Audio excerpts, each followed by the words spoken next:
what is your key takeaways from today now that you've heard the children's views, and what do you plan on doing? We spend a lot of time as a government discussing different issues with all variety of groups around about the country and different interested parties. And this is an annual occasion where we can hear directly the views of children and young people in Scotland. I think it's important that formally we have one opportunity to hear that during the year. A couple of the themes that were raised with us. The first is how young people feel, in particular the issues around about mental health and bullying, and how so much of how young people feel is influenced by their experience during the COVID pandemic, which I would acknowledge has had a really quite a negative effect on young people. So we've got to try to help young people feel more optimistic and more positive as a consequence.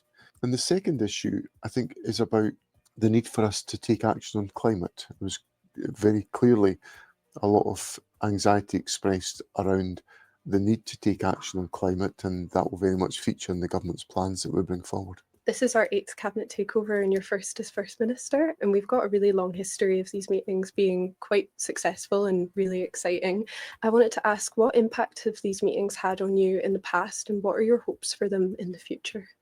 My impression in the past has always been that we've discussed issues of substance that mattered to children and young people, and children and people essentially set the agenda. So it's not the government saying this is what we should talk about, it's the other way around.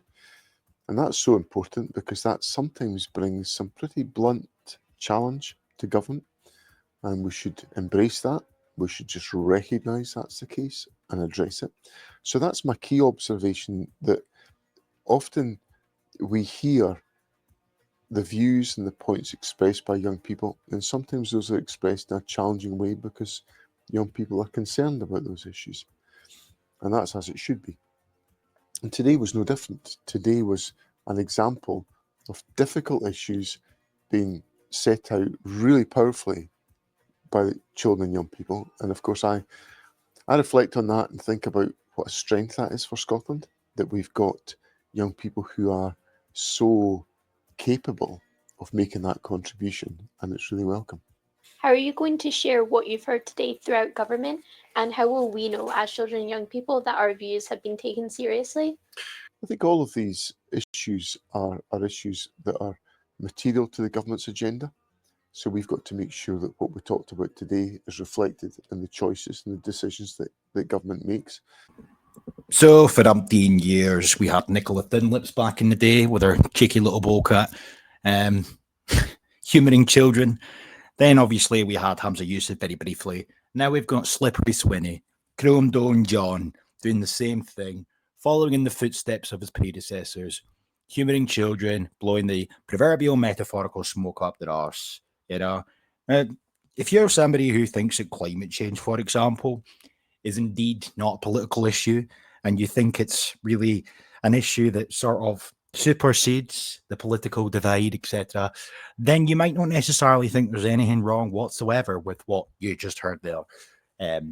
However, if you're a bit like me and you think it's absolutely a political issue, as far as what they claim it is and what they claim is causing it and what they claim will solve it, then you should be able to see exactly why I find this to be fucking odious. Every single year, children meet with the Scottish Government, where they then provide the government with a few things that they've come up with in relation to, and apparently these are the views held by the majority of children across the country, whether they do polls or surveys. I'm not entirely sure how the process works in depth. However, every single year they come up with some suggestions, and every single year, without fail, at least one or two of said suggestions annually seems to replicate and be borderline identical to not only what you're hearing to no end in our curriculum, but also just government policy, whether it's anti-racist education from a few years ago, whether it's climate change related shite, which is the second time I've heard that being mentioned now, or even gender equality, etc., without fail. And then you get the Jesus, man, you get the proverbial shit talking from whomever it is that's in charge at the time, nodding their heads like a good little puppet. pretending they give a shit. And the reality of the matter is, brainwashed children suffering from this new phenomenon of climate anxiety. But it's fine. Slippery Swinney is here to save the day. If you just come down this Children's Parliament article, though, just briefly, right?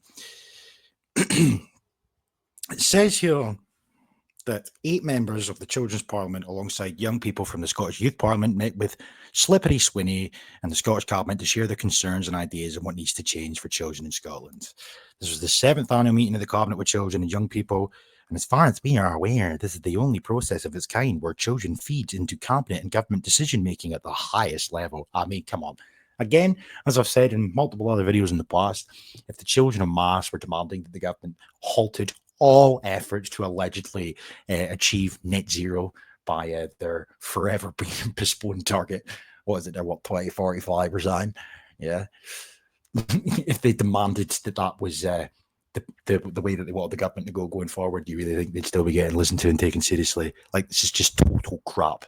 And this is what pisses me off. They're brainwashing children, and it could not be any more self-explanatory. And then when the children begin to reiterate exactly what they're supposed to say, that's when Slippery Swinney and the gang will hop on in with their suits and whatnot and give the proverbial nodding dog routine and whatnot. However, the path to the annual Cabinet meeting this year took many months of preparation and involved hard work, creativity with hundreds of children to narrow down the issues that children in Scotland felt needed action now. As part of the process, the Child Human Rights Defenders met with the government's executive team and policy leads to further drive their calls to action. The work ensured the integrity of the Cabinet process is truly reflective of children's lived experiences and can be a meaningful mechanism for change in Scotland. Right, and this goes on and on and on and on, and I'm not fucking reading all this, right? I will go to their wee PDF that they provided, though, in just a second, but it says that their research was crucial in identifying the broad and varied challenges children face, from mental health concerns and educational inequalities to poverty and the climate crisis. But that was only the beginning. The desk research helped to build a long list of these issues, laying the foundation for the next steps in the process. Happy days, eh? Oh, I would love to be in school nowadays. It sounds riveting. Fucking Jesus. Oh, Jesus. Anyway. Scroll down a bit more because it was... Here we go. So the 3 issues that they came up with this time around for this year, or last year even, was bullying and mental health. Bullying is a big reason for mental health problems in schools. The Scottish Government needs to prioritise preventing bullying and supporting children with poor mental health in schools by ensuring dignity and a rights-based approach is at the heart of every school in Scotland. And then they say a climate crisis education, and this is the one that I want to specifically focus on for obvious reasons. Children are worried about climate change. They don't learn enough about the environment or have enough opportunities to have meaningful say on their future, but yet they seem to know a hell of a lot about it, which is what I find strange, to be honest. But regardless, the Scottish Government needs to find solutions to these worries and put children at the heart of their climate action. These calls to action were carefully crafted with a deep understanding of the issues and a clear vision of the change that needs to happen. The Human Rights Defenders also came up with ideas to help with these issues. They went beyond merely identifying problems. They were offering real solutions that would make a difference in the lives of children across Scotland. Okay, so with that in mind, I will go to the PDF now because obviously it elaborates a little bit more. I'll just show you the sort of shit that's it's been sort of discussed with these poor children. You got to feel sorry for them in many respects because as far as they're concerned, they're on the right side of history. They're fighting the good fight. They're convinced that they're making a difference and it's their future that's on the line. And obviously they've now got a right to be listened to and taken seriously, courtesy of the United Nations Children's Rights Charters. So, they're doing a good thing. They're basically becoming activists without even realizing that that's the case. That's the sad thing about it. Unbeknownst to them, they're just being completely politicized. It's so self-explanatory to and I know I'm preaching to the choir, but it's like we can see it, I can see it, and presumably anybody watching this can see it themselves without me having to point it out to them. But sadly, the children, which just goes to highlight the fact they're children, they can't see it. I'd like to think maybe in 10, 15 years from now, they'll look back on this shit and realize that they've been, or they were getting duped. Present share screen, sorry. Where is she? Let me see. So many tabs open yet again, standard for me, like. But it should be about... fuck is it, man? Is that... No. There's her. Here's her. Let's see. Children's Parliament meets the Scottish Cabinet. Yeah. 2024. Our journey to the cabinet, etc., etc., etc. I'm not going into that. We'll just go right down to the bottom to their climate stuff, where it says just down here, climate crisis education calls to action. Children are worried about climate change. They don't learn enough about the environment or have enough opportunities to have a meaningful say in their future. The government needs to find solutions to these worries and put children at the heart of their climate action. If we know more about it, we wouldn't worry as much and could help, one of the children claimed. Seeds for change. Improve government communication. The government needs to communicate updates on the climate crisis to children in a child-friendly way. Most importantly, children want to hear about what climate issues are affecting Scotland and what the government are doing to stop it. In doing so, this will help ease children's climate anxiety and in turn offer them opportunities to take action. Even the fact that there's such a concept as climate anxiety is in and of itself, as far as I'm concerned, pretty damn repugnant, you know? Like, they're scaring kids into believing that the world is burning to a cinder. They're basically filling their heads with the concept that their future's fucked unless drastic political action, conveniently, is taken going forward, you know? And then, of course, they then take it a step further because they just can't stop with just, doing that to poor kids. No. They have to then, in turn, brainwash them and make them feel that, like, if they get involved as early as possible, and it will go a long way to securing our sustainable future. So it's just fact. Positive climate education. Children are only learning about the negative impact of the climate crisis. Well, at least they're conceding that they are learning about the climate crisis. But the fact that they're learning about the climate crisis, again, as far as I'm concerned, it's a political issue. So, but they want you to believe, not the kids, but the government and all the people pushing this shit. They want you to believe, they want you to think that it supersedes politics, which gives them carte blanche to be able to do this. They want their education to include positive learning involving the positive steps people are making to reduce their climate impact in Scotland. Yes, tiny little measly Scotland. The opportunity to participate in climate events and be supported to take action on the climate crisis.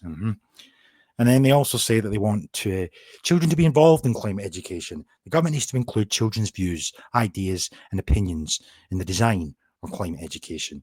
Right? And then, interestingly as well, this wee thing here, I did scan that. This is from a few years ago.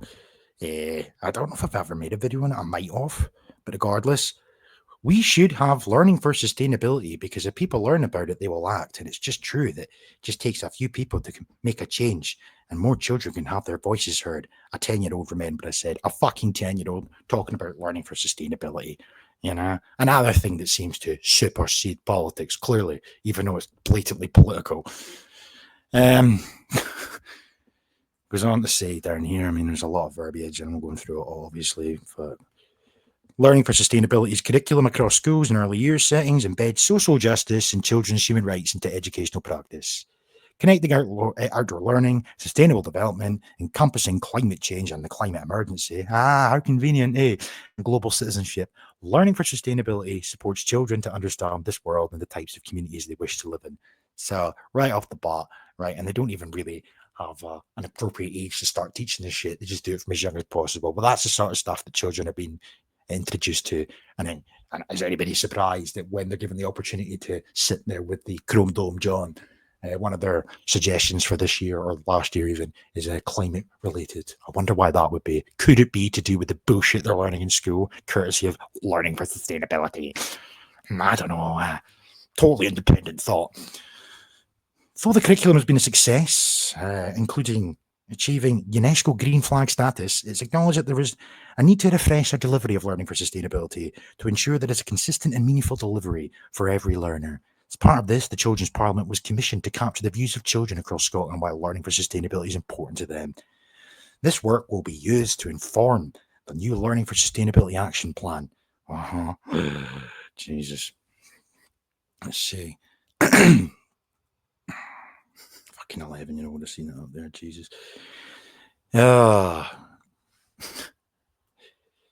see. We also sought to work with children who had little or no experience of climate activism or involvement in their school pupil voice groups. We went on a journey together as an investigator group, exploring changes that could be implemented in each member of the Children's Parliament's unique educational setting and community, focusing on building relationships.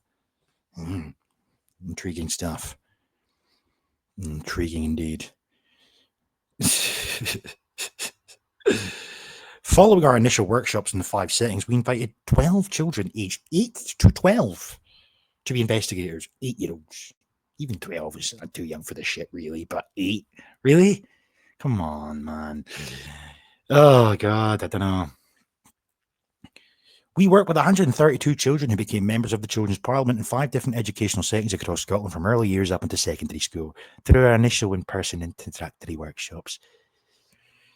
Each workshop supported the kids to learn about their rights as children under the UNCRC. We spoke about children's human rights, ensuring that all children are happy, healthy, and safe. We also explored their current knowledge and understanding of the Learning for Sustainability curriculum. To ensure that children of all ages were involved in the development of the new Learning for Sustainability Action Plan, we worked with 2 early years settings, one in an urban environment in Edinburgh and one forest nursery in Perth. Almost 2 in-person visits at each site, we gathered quotes, drawings, and creative input from 30 children, aged 2 to 5. 2-year-olds learning about sustainability and climate and all the rest of the shite that comes along with it. I mean, this is what I'm talking about, man. This stuff is just fucking repulsive, like seriously repulsive. I mean, 8-year-old, 12-year-old, 12-year-old, 11, 10, 9. I mean, wow. That's what we need. That's what we need, clearly. I don't know. Anyway, I mean, I'm not going to fucking go through all this. I'll leave the link below. But just this bit to conclude. Sustainable development is one of the 3 subject areas of the Learning for Sustainability curriculum. UNESCO frames this as how we use our education system to address the urgent and dramatic challenges the planet faces. So they get away with this. They can justify introducing this shit to children in school because, as I said, it supersedes politics. This is a genuine, legitimate crisis that threatens our world, threatens our future, and whatnot. We don't all get our act together and stop boiling our kettle. And you know what I mean? But the children and educators we work with clearly expressed their interest and desire to engage with the climate emergency and climate change as the main focus of the sustainable development subject area. These investigators highlighted the power of education in school settings to combat climate change. They were passionate about the need for everyone to be informed on the topic, especially educators. This should include adults across the school, not just those involved directly in teaching the Learning for Sustainability curriculum. Why is that even a thing? Fuck knows. Children want passionate and informed adults to support their learning and help them navigate these important and at times concerning topics. So again, is it any surprise at all whatsoever when kids either express a desire to see political change or just change in general? Is it any surprise when children en masse start to demand action on climate change? Is it any surprise whatsoever that Chrome Dome John is sat there nodding his head and kids have come to him for the second time, as far as I can recall, and demanding that the government do more to implement climate-friendly education and whatnot into schools? I wonder where they got that idea from. Anyway, on that note, adios.